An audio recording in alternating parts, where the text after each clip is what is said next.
Every fight we need to see before 2022. We are going to talk about several of them here in this video. Thank everybody for tuning in. Smash that like button, subscribe if you're new here, and let's talk about this first fight that I feel like we need to see. I think most of you out there will also agree to that because this will be a huge fight. The first fighter is Jon Jones. Obviously, he's interested in moving up to heavyweight. Who's the opponent that makes the most sense? It's going to be Francis Ngannou. I'm still assuming Derek Lewis does fight for the belt first. I know the Stipe fight is looming, but I really feel like if you get Jon Jones versus Francis Ngannou by the end of the year, let's say we do this in December, right to finish off the year, right before New Year's, we're going into 2022. This is a way to finish out 2021 with an absolute bang. Francis becomes the champion. He defends the belt once against Derek Lewis, assuming he beats Lewis, who's live. So a bit of an early prediction, but I do think Francis does beat Derek Lewis. And then he fights Jon Jones, and this will be the biggest fight of all time. The scariest puncher ever in Francis Ngannou, and definitely a very skilled fighter, versus the greatest talent, the greatest technical fighter we've ever seen. I know there's been issues with drug test failures and whatnot, so some people wouldn't include him in the all-times great list. I'll still include him in that, at least skill set-wise, no matter what happened with some failed tests. Skill for skill, Jon Jones, greatest of all time, and he has had two really tough fights back to back. You look at the Reyes fight, it wasn't a great performance. He was hit a lot, and a lot of people thought that he lost that fight. Prior to that, you look, he struggles with Thiago Santos, wins a split decision, has not looked great at light heavyweight. Is the weight cut maybe making a difference? Is it age catching up to him? Are the faster guys giving him problems? The heavyweight move is the right one, but fighting against Francis Ngannou is a terrifying matchup.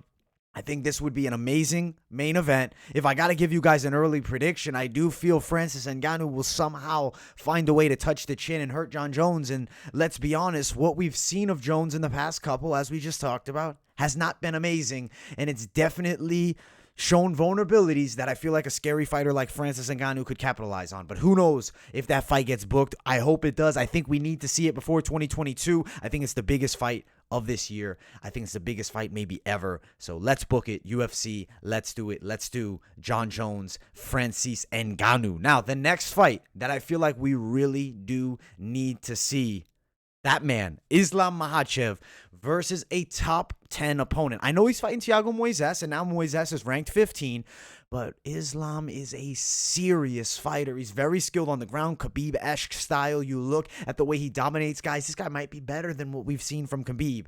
I really want to see Islam Makhachev versus a top-rated guy. And the top-rated guy that I think comes to mind, assuming he beats Thiago Moises, let's do the best fisherman in MMA and an excellent wrestler in Gregor Gillespie versus Islam Makhachev to give him a top 10 opponent. I believe Makhachev is 9 and Gillespie is 10.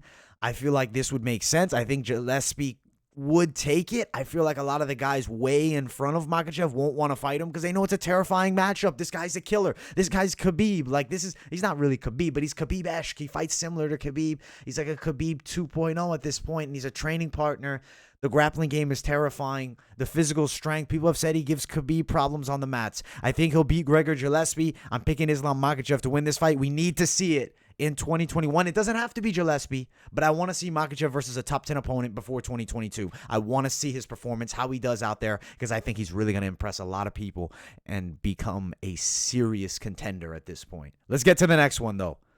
Michael Chandler, I want to see him fight again. He wants to fight again. He said he wants to come back soon. He wants to fight in 2021. Who's the opponent? Who makes the most sense? Well, it's got to be Justin Geichi. It has to be. I don't think Geichi's getting a title shot off of the Khabib loss, even though I'd be open to watching him fight Charles Oliveira. I think the winner of McGregor versus Poirier is going to be given that title shot. Justin Geichi should be in a top contender fight versus Michael Chandler. Winner of this fight probably fights for the belt after assuming Poirier or McGregor is fighting Oliveira next. I'd be interested to see either guy versus any of those matchups. I think the top of the lightweight division is crazy because I think on any given night, any of the top guys can beat one another. I think Chandler could beat Geichi, but I also think Geichi can beat Chandler. There are ways for both of them to win. Don't be surprised, though, if you see Michael Chandler come with a bit more of a wrestling-heavy game plan. Geichi can take a serious punch. He's eaten so many big shots, and he continues to move forward. Even if you drop him, he's going to get back up. He's hard to put away. Chandler's a knockout guy. 3 straight wins by knockout prior to that loss by Charles Oliveira. He's dropping everybody in the first round. Let's look at that. I mean, he's dropping people in the first round for like several fights back. He hurts most people that he fights. I think he could find a way to hurt Geichi, but I also think Geichi could really hurt him. I'll early lean Geichi catching him and knocking him out, I will say. But I think Chandler, if he goes for a bit more wrestling, maybe puts Geichi on his back and gets some control from that top position. Smarter game planning here. Either man can win. It's a 50-50 fight. We'll give an official prediction if they book it, and I absolutely think they should. I think this is a pay-per-view co-main event. I think everybody would tune into this fight. If it's not on pay-per-view, it's a main event anywhere else, but I think they should put these guys on pay-per-view because they are pay-per-view caliber fighters, and I am big fans of both. May the best man win it, and I think they have to make this fight. I'm getting excited just talking about the potential for this fight being made. Can you actually imagine if this fight takes place? Two of the most entertaining fighters in MMA history. Please book this fight this year, UFC. Jiří Procházka. I need to see him in a title fight. And who is the expected winner between Glover and Jan Blachowicz? You guys know. Jan Blachowicz. I think he's going to beat the 40-something-year-old Glover Teixeira. I think he probably TKOs him, and I think he defends that belt. And Jiří Procházka and Jan Blachowicz is the craziest fight of all time. Chaotic striking from the side of Jiří Procházka. Very technical, durable, power punching style of Jan Blachowicz. Both guys are finishers. Both guys are extremely entertaining. Both guys are actually pretty well-rounded, and both guys can take a punch.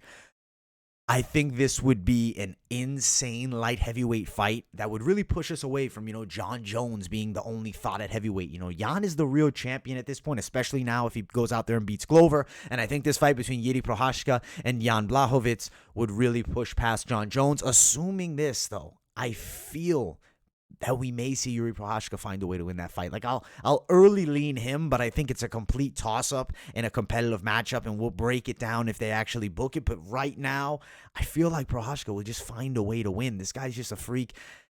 I think his style against Jan, he's willing to eat punches to close distance and land shots, and I think he'll find a way to the chin and maybe knock out Jan Blachowicz. So I'd be leaning Jiří Procházka early in a complete violent matchup. And if Procházka then became the champion, I think that officially moves the weight class away from the thought of Jon Jones, because Procházka was not even in the UFC as Jon Jones is fighting in that light heavyweight division. So I'm taking Procházka, and I think that's the new reign, new era of the light heavyweight division, and then probably Rakic coming up would be a title defense. But this is a fight we have to see.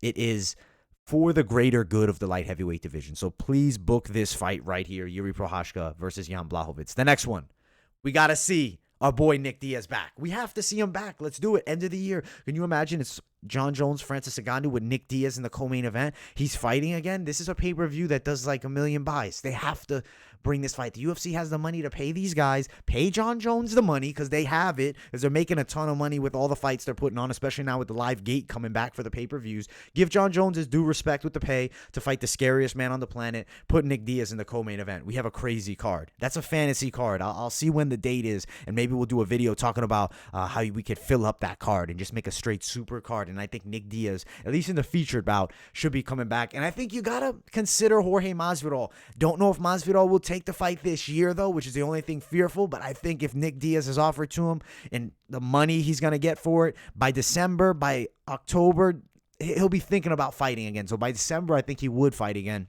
And I think he'd fight Nick Diaz in a heartbeat. I think we have a crazy-ass fight. Probably throw the BMF on the line. Just throw it out there. At the end of the day, it doesn't matter. It's a fun title. The BMF between Nick Diaz and Jorge Masvidal. I think it's a fight you got to make. Revenge for Nick Diaz because his brother Nate, lost to Jorge. And, it's not really a controversial fashion. He's losing the fight clearly. But cut stoppage in a bad motherfucker fight, that makes no sense. I think Nick Diaz versus Jorge Masvidal is an insane fight. I think it's a fight they have to make. They probably could make their own pay-per-view out of it, truly, if they don't want to throw it on the Jon Jones and Ngannou card. I think we'd have a crazy fight between these guys, and I think they have to do it. You could also throw Carlos Condit in the mix, but that's a lot less sellable, and you can't bring that as high on the card. Nick Diaz could still fight Masvidal, and it's a huge fight. Former Strikeforce champ. The resume is just there. The loss he comes off, he fought Anderson Silva, no contest. He lost to George St. Pierre, one of the all-time greats, and he had a controversial decision where Carlos Condit was kind of just running the whole time, and he lost to Condit. No shame in the losses for Nick Diaz, and before that was a king in Strikeforce, beat BJ Penn, and I think him and Jorge Masvidal is a dream fight, and I need to see it. I need to see it, and I want to see it by the end of the year. This next fight, Kamaru Usman, and I think you guys already know. It's got to be Colby Covington versus Kamaru Usman 2. Let's get this fight booked. Let's get it made. I know there's some rumblings that we might see Michael Chiesa fighting Usman. I'm open to that fight first, but I think Usman runs through him, and then by the end of the year, let's do it.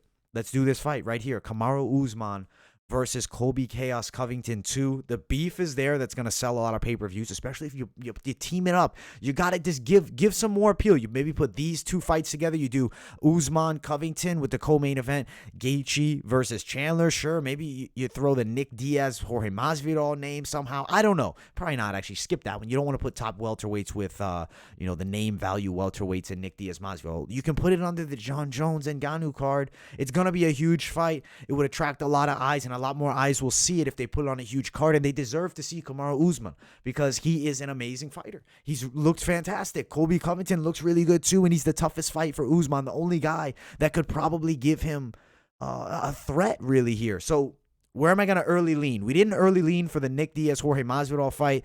I'm not going to early lean for it because I think that's just straight chaos. We'll see how Nick looks when he comes back. He's pretty shredded. But let's talk about early lean here with Colby and Kamaru Usman.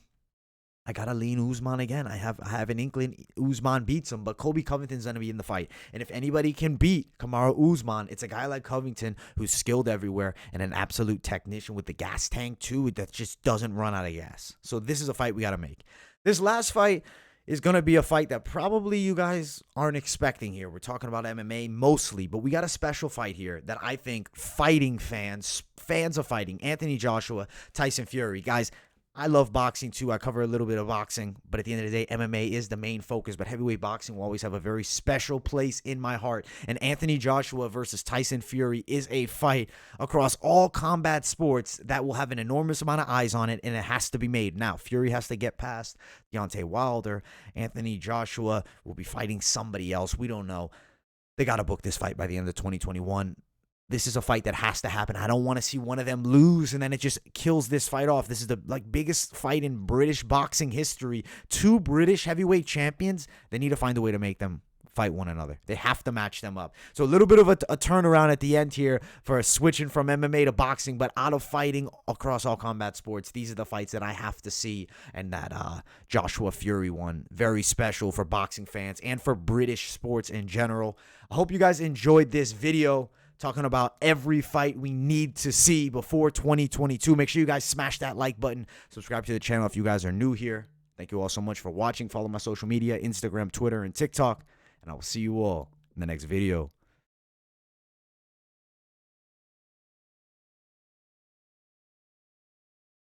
What's up? Hey, what's up? I was doing a video.